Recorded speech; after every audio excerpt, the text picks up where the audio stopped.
Olá, seja bem-vindo, seja bem-vinda. Eu sou Mariana Xavier e esse é o programa OAB Nacional. A partir de agora, você é o nosso convidado. Então fique com a gente, já estamos no ar.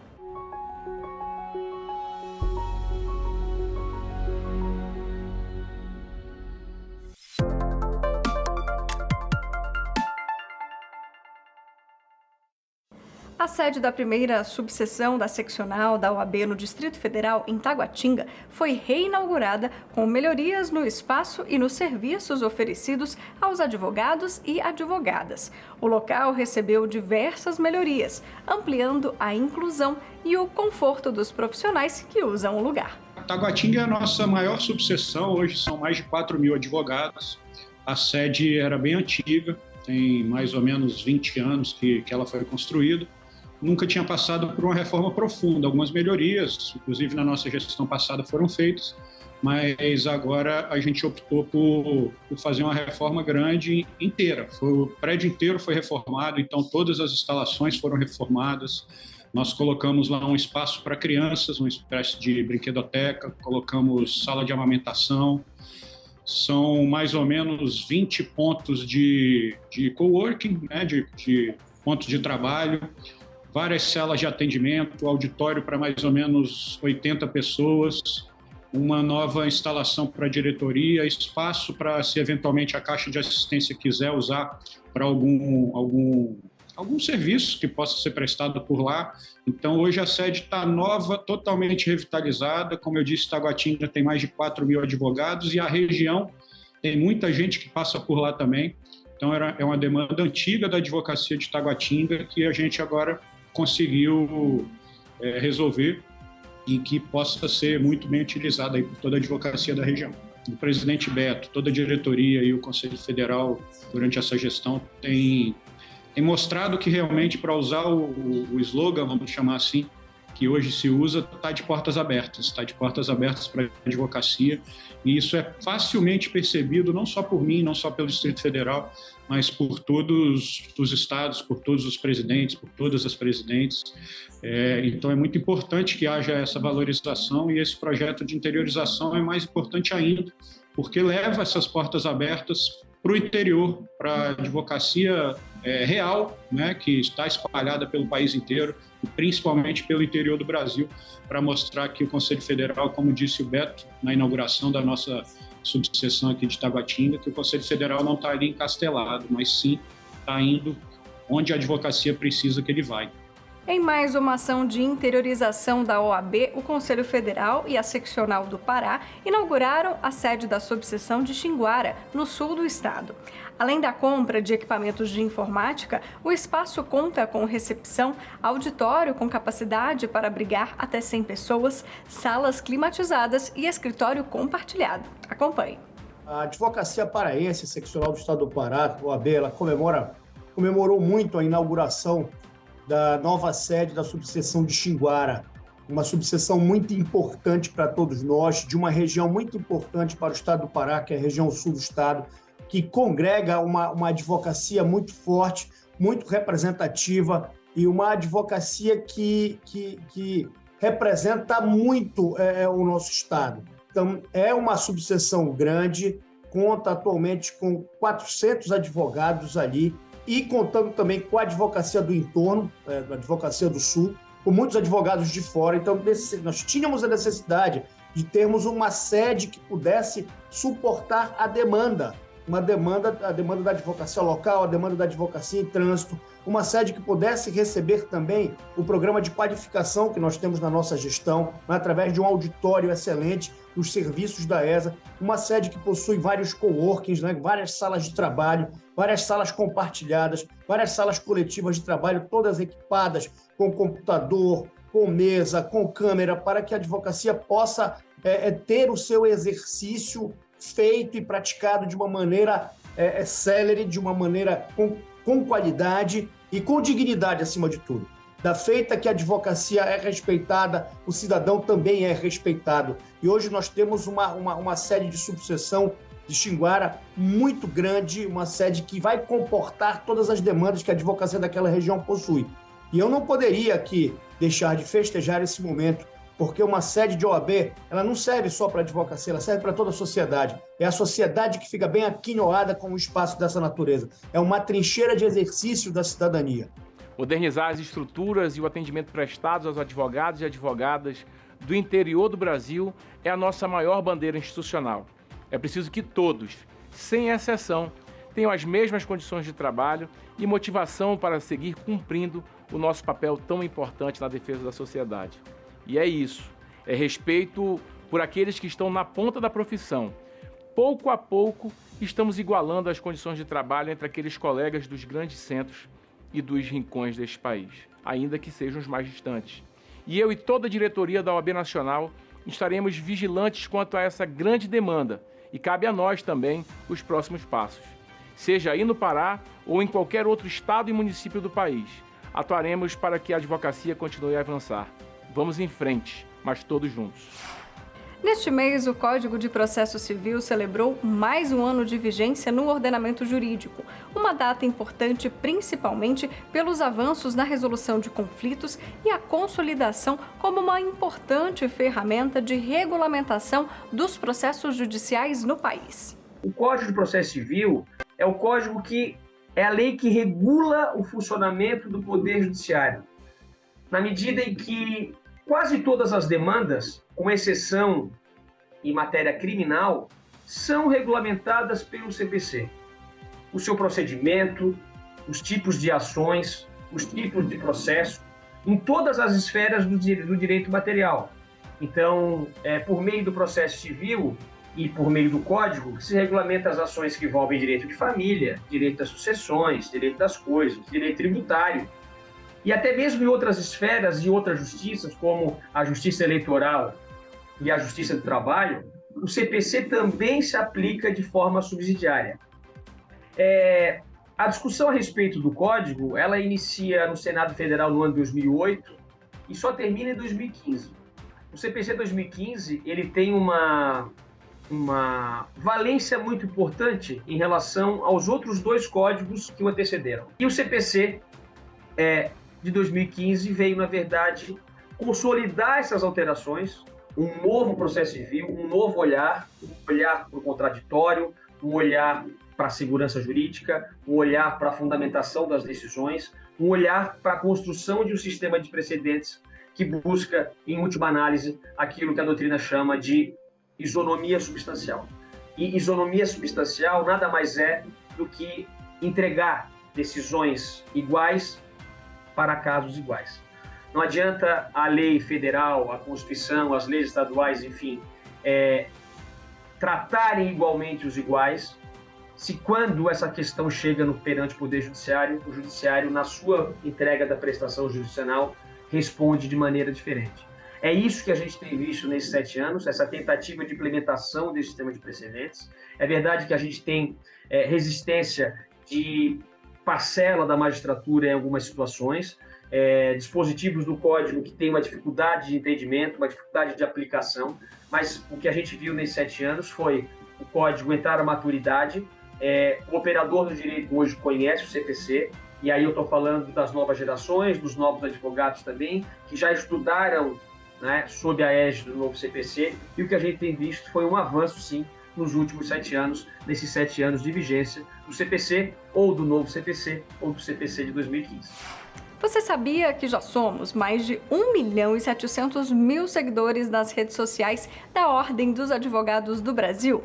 Estamos no Instagram, YouTube, Twitter, Spotify e Facebook. Interação, credibilidade, profissionalismo e muita informação. Você já sabe onde encontrar. Basta um clique de curtir ou seguir e você fará parte do nosso universo OAB. No Instagram e no Twitter você encontra a gente pelo @CFOAB. Já no Facebook, YouTube e Spotify, OAB Nacional. Não esqueça também de acessar o nosso site. Lá você encontra as últimas notícias, os destaques de cada dia de trabalho da Ordem dos Advogados do Brasil e muito mais. Saiba de tudo a qualquer hora e em qualquer lugar. É fácil e rápido, tudo na palma da mão. Não deixe de conferir. Por unanimidade, o Supremo Tribunal Federal declarou inconstitucionais as alterações no Estatuto da Advocacia que autorizavam policiais e militares da ativa a exercer a advocacia em causa própria. Segundo o entendimento da Corte, não é possível conciliar as atividades com o exercício da advocacia, ainda que na atuação em causa própria, sem que ocorram conflitos de interesse. Confira na entrevista. Historicamente, a legislação brasileira impede que policiais militares, civis ou federais exerçam a advocacia concomitantemente ao exercício desses cargos. Essa previsão já vem mais de décadas e no Estatuto da Advocacia e da OAB, a Lei Federal 8.906 de 94, isso foi repetido, ou seja, policiais não podem exercer a advocacia ao mesmo tempo em que exercem a atividade policial. Mas não são só os policiais que têm essa incompatibilidade, também os magistrados, os membros do Ministério Público, enfim, um rol de atividades que, segundo o legislador, há uma incompatibilidade em exercer concomitantemente a advocacia. E houve uma alteração legislativa recentemente que autorizou os policiais civis e militares a exercer a advocacia em causa própria concomitantemente ao exercício das suas funções. O Conselho Federal da OAB entendeu que esta alteração legislativa era inconstitucional e foi ao Supremo Tribunal Federal pleiteando a declaração de inconstitucionalidade desta norma. E o Supremo Tribunal Federal acolheu os argumentos da OAB. O Supremo Tribunal Federal entendeu, assim como a entidade, que a incompatibilidade do exercício da advocacia com as funções exercidas por policiais e militares da ativa, além de haver esta previsão há décadas, ela visa a proteção da própria sociedade. Essas incompatibilidades, ela tem uma função de resguardar a liberdade e a independência na atuação do advogado. O órgão especial do Conselho Federal da OAB realizou mais uma sessão extraordinária, desta vez em formato virtual. Ao todo, 17 processos foram julgados pelo colegiado, dentre eles 2 consultas que normatizam a atuação da advocacia. Acompanhe. O órgão especial da OAB Nacional é o colegiado que, por delegação do Pleno do Conselho Federal, dá a última palavra sobre as normativas e leis relacionadas ao exercício da advocacia e à atuação institucional da OAB. Ele é formado por conselheiros federais de todas as bancadas, ou seja, das 27 bancadas de cada estado da federação, e através destas deliberações nós editamos súmulas, respondemos consultas e julgamos os recursos que são interpostos em face de decisões das câmaras que atuam no Conselho Federal da OAB. Na última sessão do órgão especial, nós julgamos 17 processos, dentre os quais 2 consultas, em que nós regulamentamos a atuação profissional no âmbito da advocacia no nosso país. Uma delas vedando o exercício da advocacia aos servidores, aqueles que atuam no âmbito do Ministério Público como assessores ou como analistas processuais, reafirmando já consolidada a jurisprudência da Casa, como também impomos limites à atuação dos advogados e advogadas como mediadores e conciliadores judiciais, impedindo que estes advogados possam atuar nas varas e juízos em que eles também atuam como mediadores judiciais e conciliadores judiciais, com isto fazendo com que a autonomia e a independência profissional seja cada vez mais respeitada e garantindo respeitabilidade ao exercício da advocacia. Mudando de assunto, a OAB Nacional instalou a coordenação da advocacia partidária. A ideia é discutir temas relevantes para unificar propostas e levar ao Tribunal Superior Eleitoral. O presidente da OAB Nacional, Beto Simonetti, prestigiou o encontro. Criamos a coordenação da advocacia partidária, um pleito há muito tempo solicitado e reivindicado pela advocacia que milita nessa área, não só no âmbito do Tribunal Superior Eleitoral, mas também alcançando todos os tribunais regionais eleitorais do Brasil e as zonas eleitorais, que onde a zona eleitoral instalada, necessariamente deve haver uma advogada ou um advogado partidário eleitoralista que ali milita e que tem uma demanda reprimida muito grande.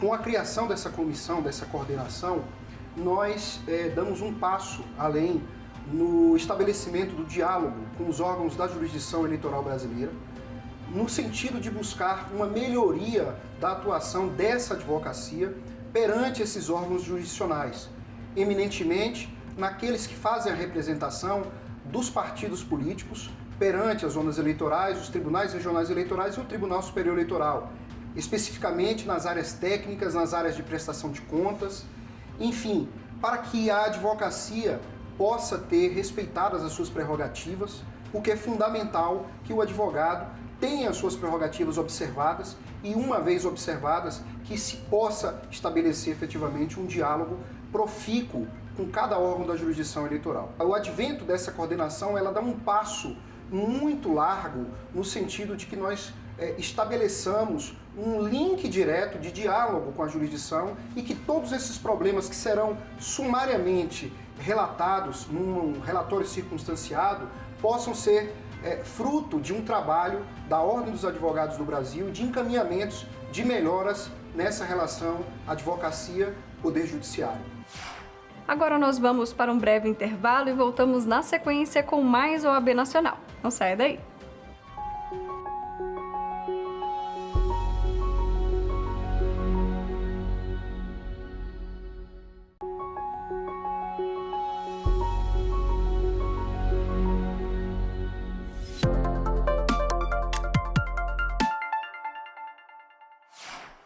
Voltamos, obrigada pela sua companhia. O 38º Exame de Ordem Unificado terá a inclusão de 3 áreas na avaliação: direito eleitoral, financeiro e previdenciário.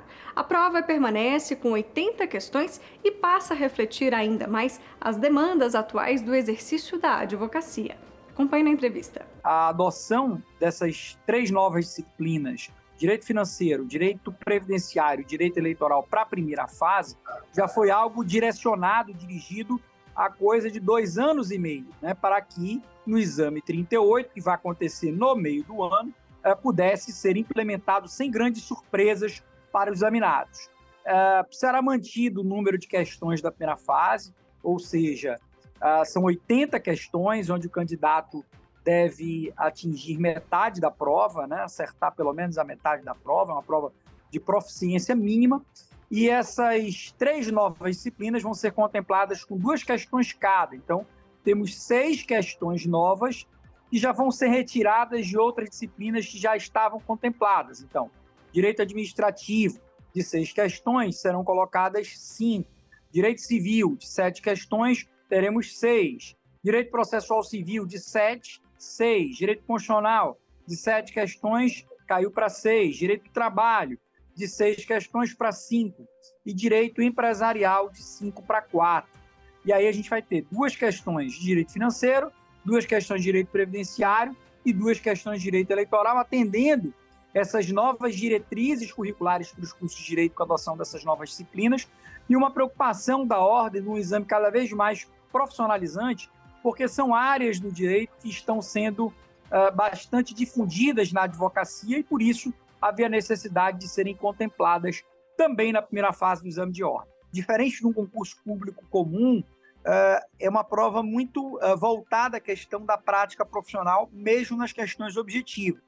E a OAB Nacional, ciente de que direito financeiro, direito previdenciário e direito eleitoral são nichos de mercado para a advocacia, também começa a cobrar no seu exame de ordem proficiência nessas disciplinas que são necessárias para o exercício da advocacia. Neste segundo bloco, você também vai acompanhar os detalhes do Colégio de Presidentes dos Conselhos Seccionais, que reuniu representantes do sistema OAB e outras autoridades. O encontro aconteceu em Florianópolis, em Santa Catarina, e abordou principalmente soluções para os temas mais urgentes para a advocacia. Acompanhe. O Colégio de Presidentes de Seccionais é um momento de reunir as principais lideranças da advocacia nacional, de todos os rincões do país, para buscar soluções para o engrandecimento da advocacia, a valorização profissional e soluções também para a modernização e o aperfeiçoamento do sistema de justiça. Com as soluções trazidas pelo colégio, nós buscaremos atuar, a diretoria vai procurar estar balizada por conta dos debates que ocorrerão e, com isso, quem ganha é a advocacia brasileira. Estivemos aqui, importante Colégio de Presidentes de OAB em Florianópolis, com assuntos extremamente relevantes para a advocacia brasileira, como a necessidade do magistrado na sua comarca. E não para a prática apenas de atos judiciais, mas para que ele possa conviver naquela comunidade, para que ele possa administrar a vara. O juiz, ele é o líder daqueles servidores. E outra coisa, que o advogado, que a advogada tem a prerrogativa, tem o direito de escolher se o ato vai ser praticado de forma presencial ou virtual. Essa é uma decisão do advogado e não do magistrado, que deve necessariamente, como servidor público que passou no seu concurso, estar lá presente no dia a dia para servir a todo o jurisdicionado. Outro assunto importante, a necessidade de uma advocacia ativa mais valorizada, com pagamento justo, mais célere, desburocratizado. Criamos, inclusive, uma coordenação para tratar do assunto, bem como tivemos aqui os nossos representantes do CNJ, do CMMP, trazendo pautas importantes para a advocacia brasileira. Santa Catarina cedia o Colégio de Presidentes das Seccionais na Ilha da Magia.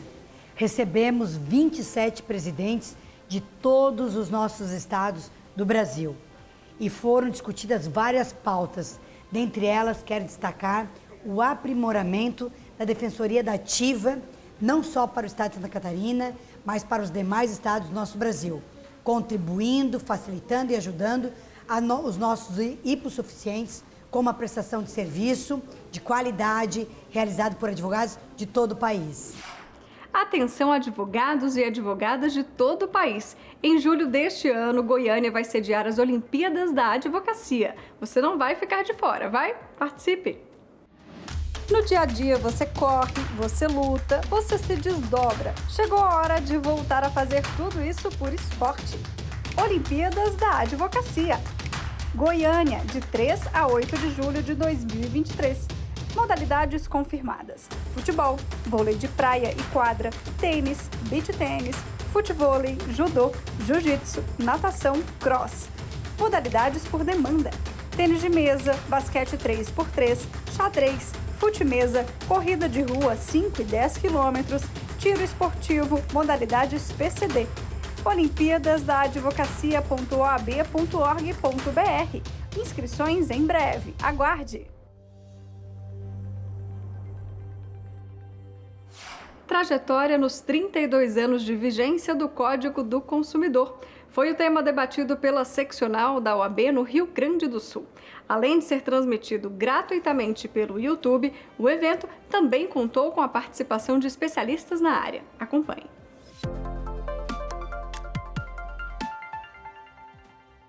Eu quero fazer uma certa defesa.